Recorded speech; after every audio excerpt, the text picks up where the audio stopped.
Greetings, everyone. Thank you and welcome. Thank you so much for being here. What a beautiful day it is today. I wanted to take a moment to share some beautiful details and some knowledge and wisdom about Saraswati Maa. And the reason why I'm doing this today is because it's a very special day today in India as we celebrate a beautiful festival called Vasant Panchami or Vasant Panchami. It can be spelled with a V or a B. And I'll tell you a little bit about this festival and how it is connected to Saraswati Ma. And along with that, I would like to share more details about how you can connect with her energies, what she stands for, and how you can actually activate your heart through her frequencies and learn directly from her and why. So, a quick introduction to myself. My name is Angelic Alchemy Meenakshi. I am a practitioner of angelic alchemy hypnosis, past life regressions, angelic alchemy Reiki, Akashic records reading, as well as I am a spiritual mentor. You can find out more about me on my website, angelicalchemyholistichealing.com. So thank you so much for being here. The reason why I'm sharing and about Saraswati Ma today is because we are celebrating a beautiful festival called Vasant Panchami in India today. This festival is marked by the onset of spring. So, in India, we have a couple of festivals that range from the winter solstice to the harvesting of the crops, which is around the spring equinox time.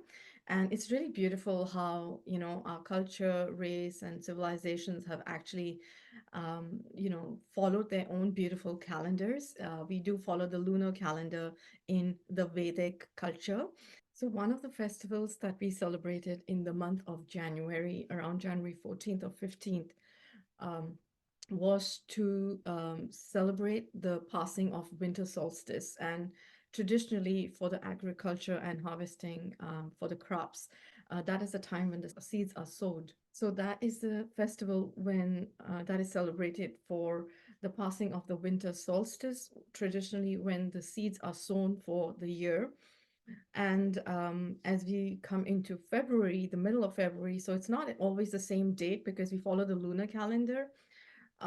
We start celebrating the onset of spring, and today is marked as the first day of spring because it is at this time of the year that the first flowers of the crops start blooming.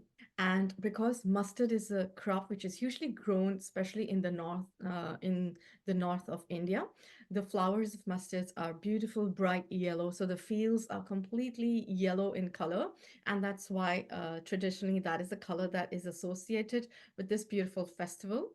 And it is also associated with beautiful Saraswati Ma. So let's talk about Saraswati Ma and also how she's connected to this festival, because on this festival, we do actually connect with her energies because of various reasons and her connection with creation.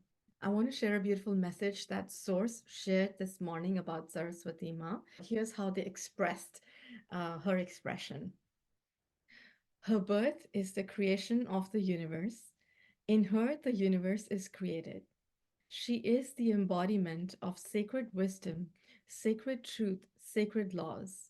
She is the epitome of beauty, grace, wisdom, and purity. She is the goddess of creative expressions. She brings forth divine ideas awaiting birth and creation. Her music is the tone of our universe, an expression of her divine love and compassion for all of creation. She is our beloved Divine Mother. So that was a beautiful expression. And if you see Saraswati Ma, she is usually dressed in beautiful whites, and she is sitting on a white lotus. Again, the color white signifying her purity. And she plays a beautiful musical instrument called the veena, and she's the goddess of music. And that's the reason why she's associated with that. And she has a lotus in one hand, she's playing the veena with another, and she has a book. Traditionally, you would see a banana leaf, and the banana leaf is like the ancient book, the ancient texts, the ancient pages that the records were written in. And that's how she is depicted. And she has a beautiful white swan bird around her, or a white peacock. And again, all a symbolism of the purity that she is an expression of, that she birthed from, and that she is. And she's also associated with the moon goddess. And she does also wear a crescent moon on her crown, and it's really beautiful.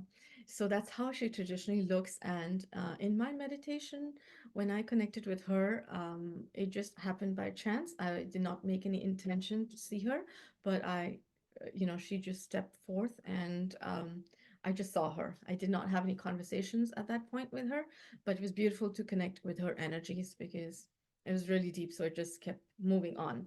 So, a little bit about Divine Mother Saraswati. Saraswati Ma is a part of the triad, the holy trinity of three divine goddesses in India, goddess Parvati-Kali, Lakshmi, and Saraswati. The three of them form a beautiful trinity of the holy divine goddesses, Durga Ma, and their counterparts, their twin flames, accordingly, are Shiva, Vishnu, and Brahma. So, Brahma, the creator male god of Hinduism, the is source, and Saraswati Ma is his twin flame. They're twin flames to each other, so they are the divine father and the divine mother of creation. And it would be at the level of, I would say, like a grandmother and grandfather of creation, the first ones to be created. And so that's how she is connected to Parvati, Kali, and Lakshmi Ma, and together they form this beautiful holy trinity. What she brings to this beautiful combination, this beautiful trinity to Durga Ma, because she is a part of Durga Ma as well, is, as we know, Lakshmi is the goddess of wealth, prosperity, beauty, and grace again, and Parvati is the goddess of, Parvati is Shakti. She is the goddess of fertility, of children, of family, of love, of compassion, of creation. Okay. And so Saraswati Ma is the goddess of divine creative expressions, music, arts, and anything that is waiting to be birthed within creation. So she basically is a beautiful guide to artists, musicians, actors. She's also a patron and a goddess of languages. She is a beautiful guide to call upon to connect with languages if you're trying to learn languages or you're trying to help your children learn languages. She's also a carrier of, and actually, she's an embodiment of divine organic codes. So if anyone is struggling with connecting with themselves, with connecting with their own organic codes, their own organic wisdom, she's a beautiful guide to work with. I've seen her in several sessions of in Akashic readings and in Reiki sessions, as well as sometimes in past lives. Though she's not stepped forth fully to, be a part of the past lives, claiming to be her, because sometimes I've noticed that a lot of these beautiful gods, goddesses, deities, when they come into the sessions, they don't like to use their names because they feel so one with the entire universe, with the entirety of the creation, that they find it as a separation to separate themselves and say, I am so and so alone. So when they come in as the client's higher self team or higher self guides, and they come in as source, or they will say Durgama, and then Durgama will have all of them within them: Saraswati, Lakshmi, Kalima, Parvati, Radha, and all, Annapurna, which is the goddess of uh, food, nourishment. So Saraswati Ma can actually help you uh, think of creative ideas that you didn't think you had. So she can help you tap into your own divine wisdom and also bring forth those ideas into creation. She helps with focus. She helps with memory. She helps with, yes, of course, memory retention. And she helps with music, language, communication. So if anyone is struggling with their communication skills, or are feeling, attacks on the communication skills, or their voice is being put down, Saraswati Ma is beautiful to work with on that. She will help you to sharpen your solar plexus, because she's also connected to, the color yellow gold, which is the sun color, as well as the moon color white.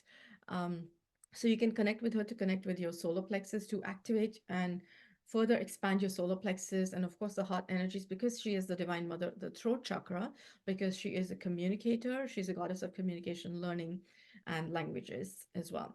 So she's really beautiful to connect with for that. In India, all the children as our culture, we were brought up and we continue to respect her and love her and call upon her for divine wisdom, as well as there's just so much respect in the culture for everything associated with studies, with wisdom, books, even stationery. We make sure that we don't ever abuse or disrespect our stationery, our books, and anything related to studies and wisdom, basically. In most cases, in most households, you will also see children bringing out their books and their stationaries as well on a day like this, and they connect with Saraswati and they ask her to bless them, their education, their wisdom, so that they can be who they're meant to be in this creation, in this lifetime. So she's really beautiful if you want to call upon her as a guide to your beautiful children, if you need aid with their education, if your children are struggling with focus in their attention spans or, retention, memory retention, which is something that strict children do sometimes struggle with. There's just so much fogginess going on with the 5G frequencies out and all of the chemtrails and all of the nonsense that they keep throwing into our environment. So this, focusing on her energy and calling upon her can really help to bring in that peace and that focus for your children and for yourselves as well. So traditionally she is, a white and yellow are her colors, and we use yellow flowers to offer her, or yellow sweets and anything that is yellow in color. However, she does not require any offerings. She has made that very clear. She requires no offerings from you, from us, and all she needs is, if you want to connect with her, just a pure intention, and for you to connect with the frequencies of your heart. You just go into your heart by meditating. You can actually chant, or you can actually sing a song. You can hum a song. You can play a music instrument to connect with her better. And if you want to use crystals, you can use any crystals that are white and yellow. I was hearing topaz a lot. So topaz, aquamarines, because again, activation of the throat chakra, selenites, moonstones, citrine, these are beautiful colors that are associated with her. And therefore, if you really feel that you're more comfortable holding on to something as a tool, then those are the tools that you can use. Other than that, she needs nothing from us, just a pure intention if we want to connect with her energies, and she's right there to help us, to aid us on our journeys. So it's really beautiful how this festival is timed as well. We had the celebration of Lori in India on January 14th, which was the passing of winter solstice. And now we are seeing the fruits, we're seeing the flowers bloom for the first time. So this is Vasant Panchami. And then soon, around the spring equinox, we'll be celebrating another festival to welcome harvest in. It's going to be the middle of spring, and it's another festival that we'll be celebrating all the way to April. So it's really beautiful how, the ancient cultures and civilizations really did have the key and the knowledge, and it's time that we remember them and connect with the organic truths about them, and, steer clear from all myths and superstitions, just connect with the purity of it. Also, I wanted to share, if you've been feeling in this year, because I mentioned the passing of winter solstice in January, and a lot of people in the month of January this year were feeling tired, exhausted, and sometimes they were fully energetic, sometimes they were exhausted. It's also because it felt like the winter solstice stretched into the first month of the year, and traditionally that's how it is meant to be, because our calendars are all mixed up and we expect ourselves to be right on dot on January 1 to be springing and saying the new year's here, this is it, and we should be feeling great, and we should see all of our beautiful seeds coming to fruition. And yes, they will come. However, sometimes we need that extra rest or rejuvenation. A lot of the collective was also in the period of being in a sort of, I'd like to call it like a void of the Divine Mother's womb, where a lot of us were resting within that, coming from the year 2023 going into 2024. depending on what you've been doing with the years and how much work and energy work that you've been doing or contributing to, how much rest your body, your vehicle has needed. Um, so if you felt that the month of January was very heavy for you because you were dragging yourself, or you were exhausted, or you were trying to push for goals which were not coming into fruition as quickly as you thought that they would, or you assumed that they would, because January is the first month of the year and we need to hit the year running. Just know that it is still a part of winter solstice and it is okay to rest. It is wonderful to listen to your body, to your vehicles, and then spring into action when you really know in your heart that you're ready for it. And I do feel that we are getting into that time now. So as these beautiful yellow flowers of mustard and other flowers are blossoming, know that your beautiful, divine, benevolent creations will also blossom and you will see them come into fruition. So just hang in there and just surrender, go with the flow. The universe has our back. So that's what I wanted to share today with you all. I hope that this helps you if you're interested in connecting with her beautiful energies. I love you all eternally. And I wish you all infinite love, infinite source wisdom, source truth to you all and to your beautiful life ahead. Thank you so much for connecting. I love you all. Have a beautiful, blessed year ahead. Thank you.